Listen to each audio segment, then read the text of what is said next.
Good morning dear student. आज हम 11th और 12th के लिए राइटिंग पोर्शन में पुस्तक समीक्षा लेकर आए हैं। क्लास 11th और 12th के बच्चों को सीबीएसई बोर्ड द्वारा निर्धारित सिलेबस में पुस्तक समीक्षा विषय पर लिखने के लिए दिया जाता है। पुस्तक समीक्षा क्या है? मतलब स्पष्ट है कि किसी भी पुस्तक का समीक्षा करना। पुस्तक का समीक्षा करने का मतलब यह है कि आप जैसा कि जानते हैं कि अच्छी पुस्तकें जीवंत देव प्रतिमाएं होती हैं, जिसके सानिध्य में तत्काल ज्ञान और प्रकाश प्राप्त होता है।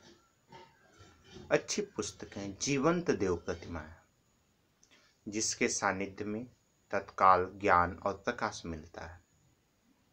इसका मतलब यह है कि जब अच्छी पुस्तकें हमारे जीवन में आती हैं तो निश्चित रूप से वह हमारे विचारों को परिवर्तित करती हैं, हमारे मन को परिवर्तित करती हैं और फिर हमारे अंदर मानव से महामानव और महामानव से देव मानव की ओर हम बढ़ते चले जाते हैं। हमारा दिन प्रतिदिन विकास होने लगता है। इसी कड़ी में सीबीएसई बोर्ड द्वारा जो निर्धारित पुस्तक समीक्षा है उसकी हम चर्चा करेंगे, क्योंकि आप जानते हैं कि पुस्तक ज्ञान का भंडार होता है। पुस्तकों से हमें ज्ञान प्राप्त होता है और हर मानव के लिए उसका अगर कोई परम मित्र है और सबसे अच्छा मित्र है तो वह है ज्ञान। ज्ञान से अच्छा कोई न मित्र है और ज्ञान से अच्छा न कोई शत्रु है। अगर ज्ञान का सही इस्तेमाल किया गया तो वह उसका मित्र है और अगर ज्ञान का दुरुपयोग किया गया तो वही उसके लिए बुरा है, दुश्मन है।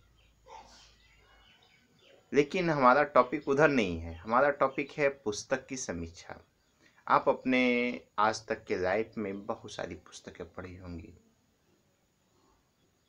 बहुत अच्छी अच्छी पुस्तकें पढ़ी होंगी। किसी के बारे में पढ़ा होगा आपने, उसके द्वारा लिखी गई पुस्तक के बारे में आपने पढ़ा होगा, अपने सिलेबस की बुकों को पढ़ा होगा और आपको उससे बहुत सारा ज्ञान मिला होगा, जैसा कि मुझे पता है। लेकिन समस्या इस बात की है कि किसी भी पुस्तक को पढ़ते समय क्या आपने उसके बारे में समीक्षा किया? ये पुस्तक कैसा है? इस पुस्तक में क्या सीखने को मिला? इसमें क्या विचारणीय बिंदु हैं और उन बिंदुओं के आधार पर जो लिखा गया है वह कितना महत्वपूर्ण है, कितना उपयोगी है। मुझे लगता है कि कोई भी व्यक्ति जब किसी भी पुस्तक को किसी भी प्रकार तो वह जब पढ़ने लगता है तो उसे एक आनंद की अनुभूति होती है और उसे जैसे जैसे ज्ञान मिलना शुरू होता है, जैसे जैसे ज्ञान प्राप्त होता है, वैसे वैसे ही उसके अंदर की जिज्ञासा बढ़ती जाती है। अगर वो चीज़ सामान्यतः समझ में आने लगे तो वही पुस्तक किसी के लिए बहुत बेहतर हो जाता है और ऐसा उसे महसूस होता है कि यह पुस्तक बहुत ही उपयोगी है। लेकिन अगर संयोगवश अगर किसी को वह पुस्तक पसंद नहीं आया तो ऐसी परिस्थिति में वह उसके लिए अच्छी पुस्तक नहीं है। उसके मन परिस्थितियों और उसकी अनुकूलताओं के अनुकूल नहीं है। लेकिन आज हम जब पुस्तक समीक्षा पढ़ रहे हैं तो ये आपके सिलेबस में दिया हुआ है, लेकिन हम यहाँ पे जिस बात की चर्चा करने जा रहे हैं वह यह है कि आपको अपने सिलेबस के अकॉर्डिंग किसी भी एक पुस्तक का अध्ययन करना है जो आपको पसंद हो।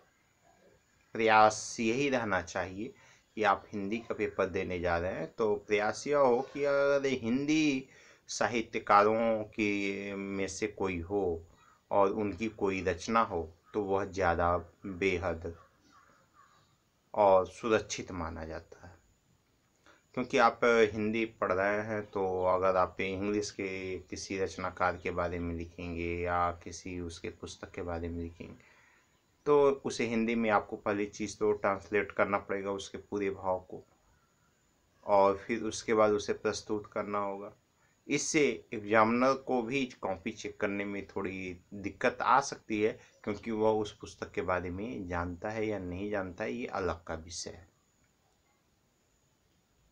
लेकिन हमें प्रयास यह करना चाहिए कि जब हम हिंदी के सिलेबस में, हिंदी के पाठ्यक्रम में और हिंदी के पेपर में जब हम कुछ लिख रहे हों तो 99% उम्मीद आपसे की जाती है या किया जाता है कि आप हिंदी के किसी साहित्यकार के बारे में ही पुस्तक समीक्षा करें और उसी की रचनाओं के बारे में समीक्षा करें, उसी के द्वारा। जैसे मुंशी प्रेमचंद जी का गोदान है, गबन है, कबीरदास का साखी सबदरमैनी है, तुलसीदास का रामचरितमानस है, जानकी मंगल है, पार्वती मंगल है, आज बहुत सारी चीज़ें हैं, बहुत सारी रचनाएं हैं। सूरदास का सूर सरावली है, ऐसी बहुत सारी पुस्तकें हैं। आप कोई भी पुस्तक और किसी भी हिंदी साहित्यकार की रचनाओं को आप ले सकते हैं, किसी भी हिंदी साहित्यकार को ले सकते हैं। उसे आप पहली बार कैसे करें समीक्षा, पुस्तक समीक्षा करें कैसे, तो इसके लिए आवश्यक है कि आप उस पुस्तक को पूर्ण रूप से अध्ययन करें, प्रारंभ से और अंत तक। अगर एक बार में समझ में न आए तो उसे 2 बार पढ़ें, 3 बार पढ़ें, और उसे तब तक पढ़ें जब तक आपको उसका पूरा सारांश, पूरा समरी समझ में न आए। जब पूर्णतः आपको वह सारी चीज़ें समझ में आ जाएं, तब आप अपनी पुस्तक समीक्षा को करने में सक्षम होंगे। कभी भी पूर्वाग्रह से ग्रसित न हो। जैसे पूर्वाग्रह क्या होता है? पूर्वाग्रह का मतलब होता है किसी भी चीज़ के प्रति पहले से विचारधारा प्रस्तुत करना या विचार बना लेना। जैसे अगर आपका कोई दोस्त है और आप उससे बहुत ज़्यादा लगाव रखते हैं, तो ऐसी स्थिति में आपके अंदर एक विचार उत्पन्न होगा और उस विचार के माध्यम से आप उससे कितना पूर्वाग्रसित होंगे या आप खुद अंदाज़ा नहीं लगा सकते। जैसे कि अगर आपका दोस्त कुछ गलत भी करता है, लेकिन आपके दिमाग में एक इमेज बन गया है कि मेरा मित्र बहुत अच्छा है, वह ऐसा नहीं कर सकता, और इस विश्वास के साथ आप उससे जुड़े हुए हैं कि जो वह चाहे वह गलत ही क्यों न हो, लेकिन वह गलत नहीं कर सकता। समाज की दृष्टि में भले ही वो अपराध हो, लेकिन आपकी दृष्टि में वो अपराध ही नहीं हो सकता। ये क्या है? पूर्वाग्रह है, पहले से आप ग्रसित हैं। ऐसी भावनाएं नहीं होनी चाहिए। जैसे कोई पुस्तक आपने, जैसे रामचरितमानस हमने लिया, आपके अंदर पूर्वाग्रह से ग्रसित है, ये तो अच्छा ही नहीं, ये तो बहुत बेकार है, किसी ने आपको बता दिया उसमें ऐसा है वैसा है, अब आपके दिमाग में वो घूम रहा है, पहले से बना हुआ है, तो वह क्या है? पूर्वाग्रह है। आप पहले उसे खुद पढ़े ना, तब ना उस पर विश्वास करेंगे वह अच्छा है या बुरा है।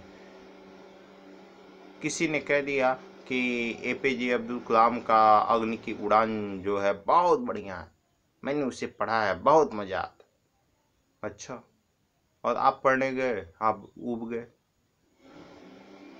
तब क्यों ऊब गए? क्योंकि आप पूर्वाग्रसित नहीं थे। और पूर्वाग्रसित होंगे तो बहुत अच्छा है, बहुत अच्छा है, आपने उसे पूरा पढ़ा भी नहीं और आप उसकी तारीफ पे तारीफ किए जा रहे हैं। इसका मतलब यह है, स्पष्ट है कि पहले आप स्वयं पढ़ें, उससे पूर्वाग्रसित होने की आवश्यकता नहीं है। किसी भी उपन्यास, कहानी, नाटक, यात्रा वृत्तांत आदि विविध विधाओं की पुस्तकों की समीक्षा है उन विधाओं का पूर्ण ज्ञान होना, या पूर्व तात्विक ज्ञान का होना अति आवश्यक माना जाता है। जैसे यात्रा वृत्तांत की क्या विशेषताएं हैं, यात्रा वृत्तांत की क्या क्या उपलब्धियां हैं, यात्रा वृत्तांत कैसे माना जाएगा, तभी आप उसकी समीक्षा करें।